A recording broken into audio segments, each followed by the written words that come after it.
This is the avionics of this drone. So now we changed the spraying model.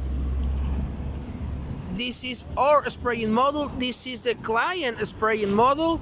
So let's do a test to eliminate the air trap.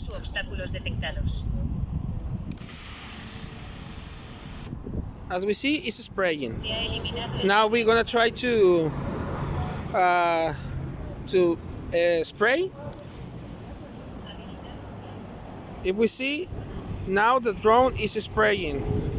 So this spraying model that we changed in the before in the other warranty case, it's damaged. So we need to change it again to fix this drone. Deshabilitar rociado.